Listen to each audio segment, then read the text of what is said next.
Thank you very much indeed. What a lovely reception. I wonder what other political party could, on a Monday night, as Christmas approaches, fill this hall here in this lovely town of Llandudno. So thank you very much indeed, all for coming. But then that's because we're the party that's got the energy. We're the party that's got the optimism. We're the party that recognises what terrible trouble our country is in. But we're the party, and you're the people, determined to turn it around and to get us back on the right track. And that's why we're all here. Now, not that I want to spoil the upbeat mood, but it is budget week. And Rachel from Accounts will be up on Wednesday. It was Lee Anderson that called her Rachel from Accounts, and it's kind of stuck. I think the truth is she was actually Rachel from Complaints, not Accounts. And I cannot think of a Chancellor of the Exchequer in my lifetime more completely, utterly, hopelessly out of their depth as Rachel Reeves. It is a disaster. A disaster. And now we don't know what's going to be in the budget, although kind of maybe we do, I don't know. I thought Sir Lindsay Hoyle, the Speaker, calling it the hokey-cokey budget was about right. You know, 1 minute it's tax rises for everybody, the next minute it's not.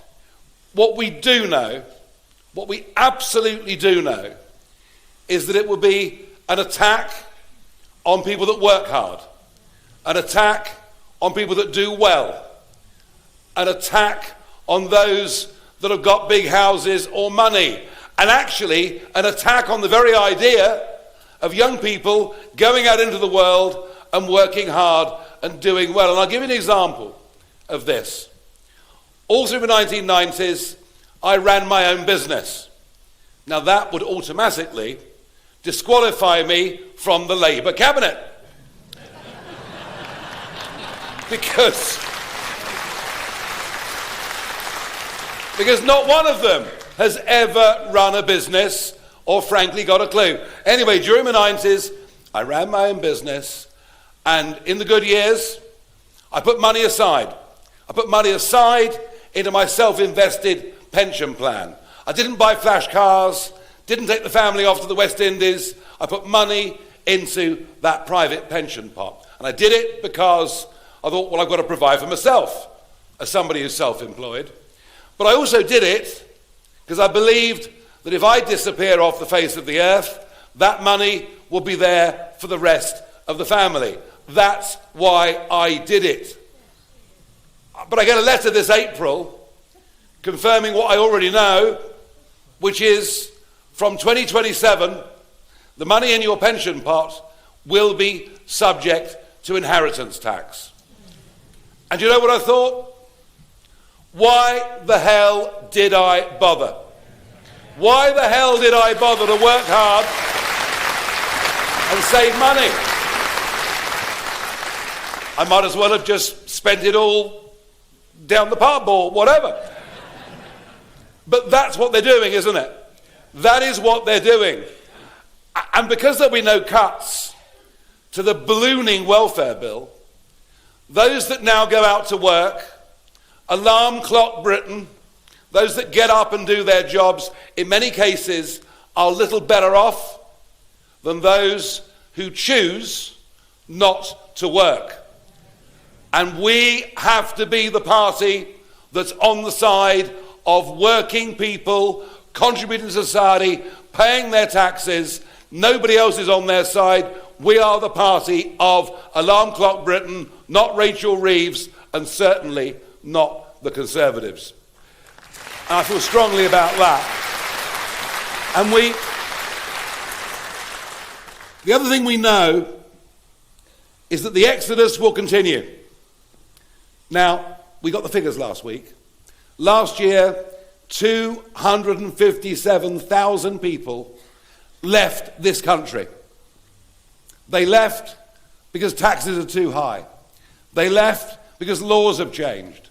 But they left because if you're young and want to set up a business and want to work hard and want to do well, Portugal, Italy, Greece, the UAE, Dubai, Australia, America, these are now more tempting places for our brightest and best young people to go. It is a tragedy for our country that huge numbers of young, bright, intelligent people are leaving.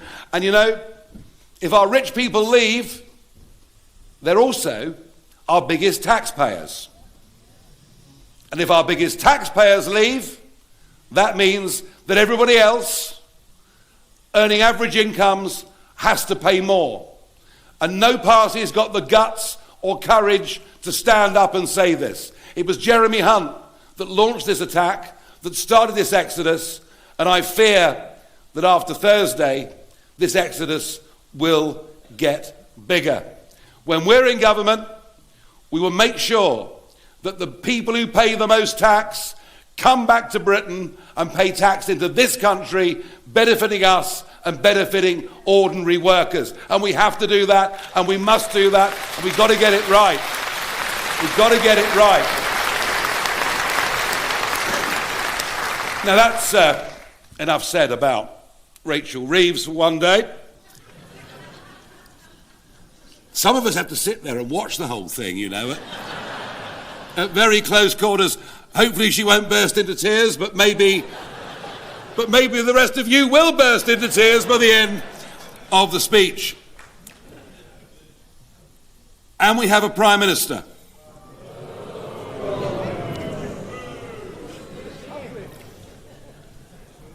who seems to be now obsessed with me.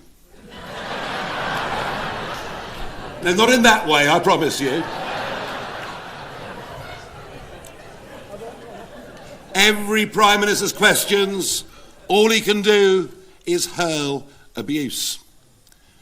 And this is because never before has a government with a big majority collapsed in public opinion and public trust as quickly as Starmer's government. He doesn't believe in a single thing. He's a man without principles. He is not a leader. He is bad for Britain.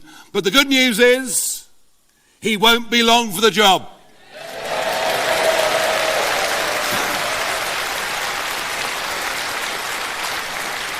Now, he makes me laugh, actually. The weakest Prime Minister that I can think of in my lifetime now calls me spineless.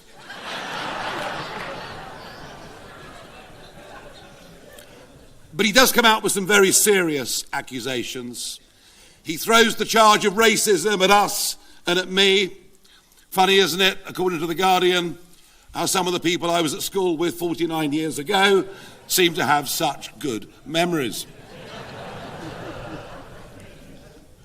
But the one serious point I will address, as we're here in Wales, and you've seen it all over the Welsh media, is the issue of Nathan Gill, who was a long-time UKIP, MEP and Brexit Party, and briefly, in 2021, albeit very briefly, he was leader of Reform Wales.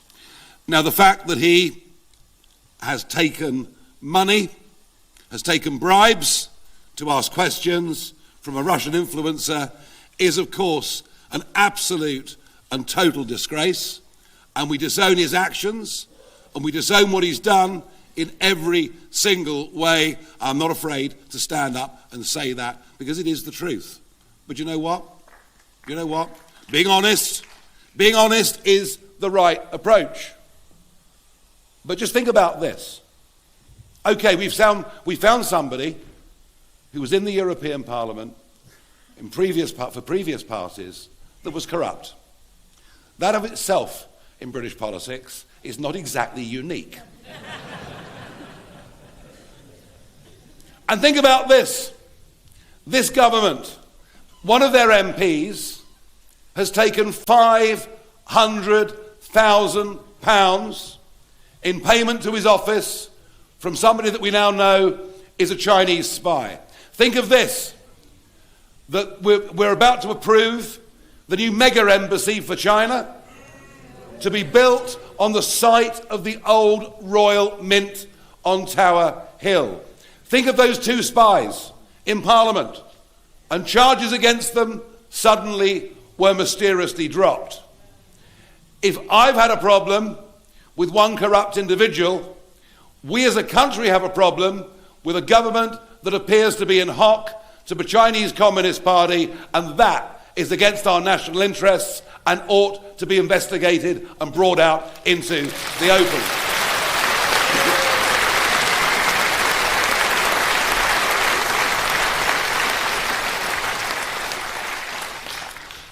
And then we've got the Conservative Party. Do you remember them? They used to be rather popular here in North Wales, but of course their record in government, and particularly after 2019, when in post-Brexit Britain there was so much optimism, but Boris failed us in every single way. In fact, if you think about the state of the British economy, the highest taxes since the end of World War II, open-door mass migration, 4 million people came during the time that Boris Johnson was Prime Minister, despite all the promises to reduce the numbers. The boats crossing the English Channel. Well, don't say they weren't warned, because I was going out there in 2020 again and again, warning about what was happening, predicting, and I said in 2020, unless we acted on this, there would be an invasion. Well, you'd have thought from the press reception that I ought to have washed my mouth out with soap and water. But 180,000 people later, I was right to identify the problem, right to say what would come to this country, and right to predict the correct level of public anger at the waste of money and the risk to national security of tens of thousands every quarter of unidentified young males coming into Britain. It is a complete disaster, and the Tories let it all happen, and frankly, the Rwanda plan could never ever work, just as Shabab Mahmood's plan can't work, because none of them face up to the facts. We are signed up to a convention that was written in a post-war world.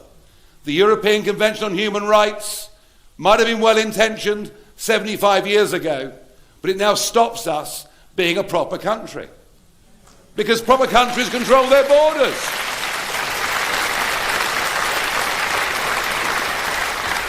So there was a long list of Tory failures, and I think public trust in them has evaporated, and I don't see it coming back at all. I think their 200-year journey has come to an end, and I believe that we now, in Wales and across the rest of the United Kingdom, we have now replaced the Conservative Party. We are the force of opposition against the Labour government in Westminster and Cardiff. We are the opposition now.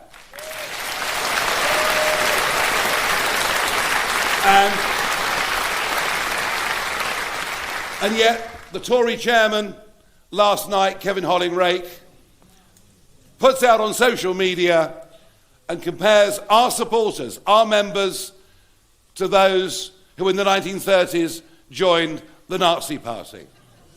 Not only is it insulting and wrong, but it's actually insightful and dangerous given the world we live in.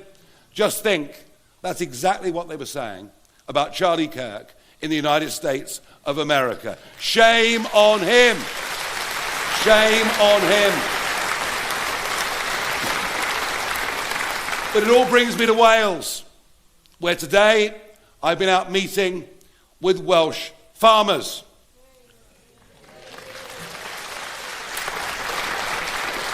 Not only threaten these family farms, run for generations in many cases, and maintaining our amazing countryside, and threatened not just with Rachel Reeves's punitive inheritance tax, but now, and this has happened, hasn't it?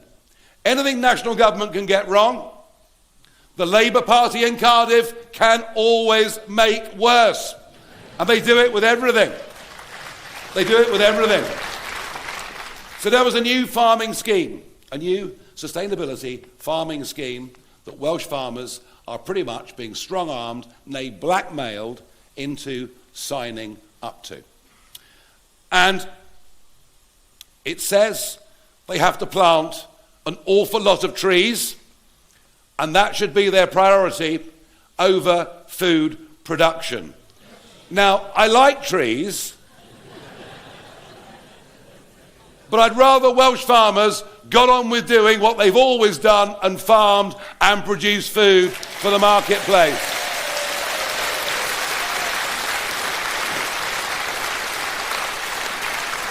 But to qualify for the grant, they now have to meet 12 key criteria, 12 key tasks they must put in place and report online monthly to make sure that they have fulfilled them.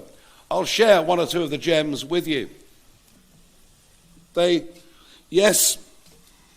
have to put forward designated site management plans, including AgriSGOP, e-learning, mentoring, an advisory service.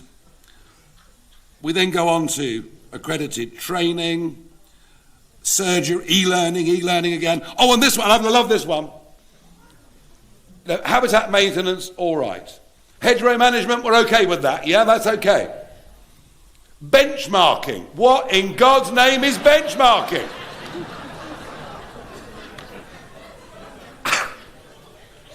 Benchmarking.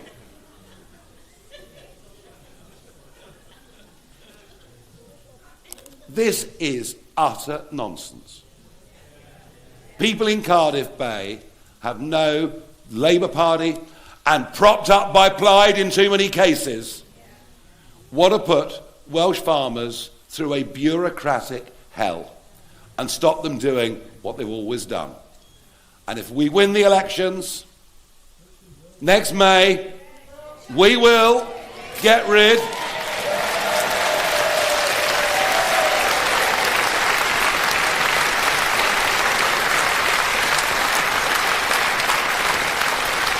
But I've also today met family businesses here in this town, also threatened by the Labour Party. I've met with the tourism industry, so important to this part of the world, and yet all the signals that come out from Wales are the bad ones. Imagine you live in England. Should we go to North Wales on holiday or for the weekend? Oh, haven't they got that 20-mile-an-hour speed limit? Who knows? By the end of the weekend, we could be banned from driving. We picked up so many points. I'm sure I would be. Or the thought there's going to be a tourism levy to even come into Wales. Again, it's a signal saying no. They have had 26 years in government in Cardiff Bay. You've got the worst NHS in the whole country, some of the worst schools in the whole country. Woke has run complete riot. But they're done for. And we saw this in the Caerphilly by-election the other week, where we went in 4 years from 1.7% of the vote to 36% of the vote. And Clear Powell, well done you.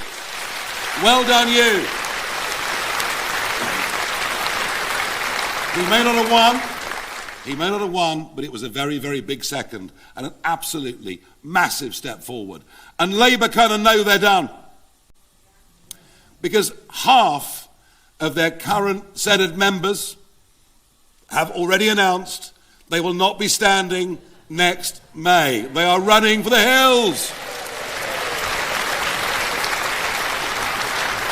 The Tory vote in Wales, as mentioned already, is literally evaporating.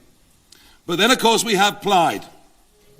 Now, Plaid have got away for a long time with being seen as sort of quite soft, quite cuddly, quite nice. Well, you can vote Plaid if you like, but recognise who they are. They are a hard left, genuinely hard left political party. They are full of people who seem to care more about Gaza and supporting Palestine action than we do for Welsh interests. They believe that Wales should be a country of sanctuary, refugees welcome here, say Plaid, unless, of course, you come from Israel, and then they are firmly against you. They're the kind of people that we're dealing with Plaid. And there